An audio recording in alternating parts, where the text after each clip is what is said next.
অসম পুলিশের রুটিন তল্লাশিতে জব্দ 24 লক্ষ টাকার নেশার সিরাপ, ধৃত 2। বিপুল পরিমাণ নেশার সিরাপ জব্দ করে অসম চুরাইবাড়ি পুলিশের বিশাল সাফল্য।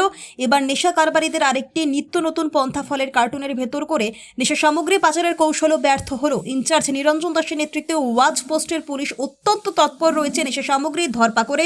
শুক্রবার বিকেল 3টে নাগাদ গুয়াহাটি থেকে হাফলং শিলচর মহাসড়ক হয়ে আগরতলিগামী AS28 AC থেকে 2040 নম্বরের একটি মিনি লরি ও সবজি ও বিভিন্ন ধরনের ফল নিয়ে অসম চুরাইবাড়ি পুলিশের নাকা গেটে আসে। পরে কর্তব্যরত পুলিশ কর্মীরা গাড়িটিকে আটক করে তল্লাশি চালিয়ে ফলের কার্টুনের ভেতরে লুকায়িত থাকা নেশার সিরাপ এসকাফগুলো জব্দ করা হয়। মোট 2423 বোতল, যার কালোবাজারি মূল্য প্রায় 24 লক্ষ টাকা বলে জানান ইনচার্জ নিরঞ্জন দাস। এদিকে পুলিশ গাড়ির চালক নূর জামাল ও সহচালক রাজু আহমেদকে আটক করেছে। তাদের বাড়ি অসমের বরপেটা জেলায়। ধৃতদ্বয়ের বিরুদ্ধে NDPS আইনে মামলা দায়ের করে শ্রীভূমি আদালতে প্রেরণ করা হবে।